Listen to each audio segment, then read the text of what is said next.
the beginning of the 1990s, 200 horsepower was enough to be considered a performance car.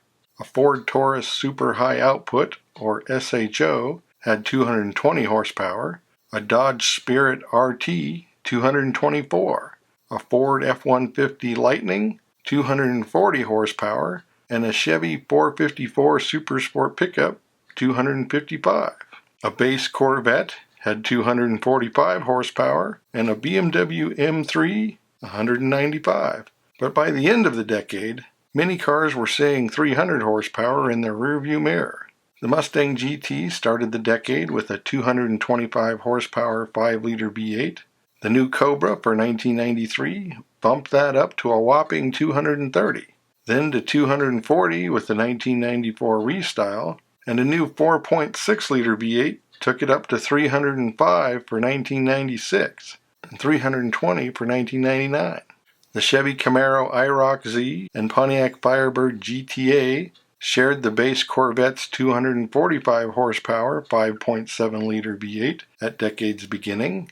The 1993 Camaro Z28 and Firebird Trans Am were up to 275. The Camaro Super Sport and Firebird WS6 of 1996 were up to 305 horsepower, or 310 with the optional performance exhaust, climbing to 320 in 1998. Nissan's twin-turbo 300ZX of 1990 to 1996 had 300 horsepower, as long as you opted for a manual transmission, 280 if you didn't. Mitsubishi's twin-turbo 3000 GT VR4 had 300 horsepower starting in 1991, up to 320 starting in 1994. Also sold as the Dodge Stealth RT twin-turbo. The now legendary 5th-generation Supra Turbo arrived in 1993 with 321 horsepower. To put this into perspective, Ferrari's 348 started with 296 horsepower and would be offered in versions up to 316 horsepower before being replaced in 1996. And Porsche's 911 had 247 horsepower, or 315 with the turbo. Maserati's Shamal used a 322 horsepower bi-turbo V6, although less than 400 were made. Porsche's V8 928 started the decade with 326 horsepower and would be up to 345 horsepower before being discontinued after 1995. Jaguar started the decade with the 262 horsepower XJS and ended the decade with the supercharged 370 horsepower XKR. BMW's 8 Series mostly shared its engines with the 7 Series, starting with the V8 262 horsepower 840i and ending with the 372 horsepower V12 850 CSI. Ferrari replaced the 348 with the 375 horsepower 355.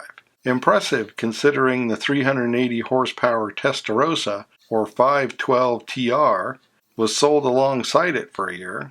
The Bentley Continental R and Turbo R used a turbocharged version of the Rolls-Royce 6.8-liter V8 for 325 horsepower, climbing to 385 horsepower by mid-decade in U.S. trim.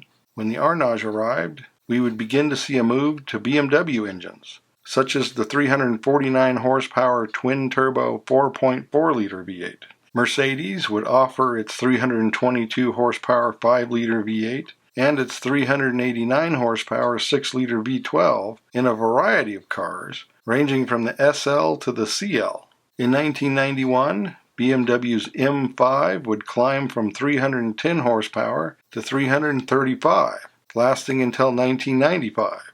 It would return in 1998 with 394 horsepower.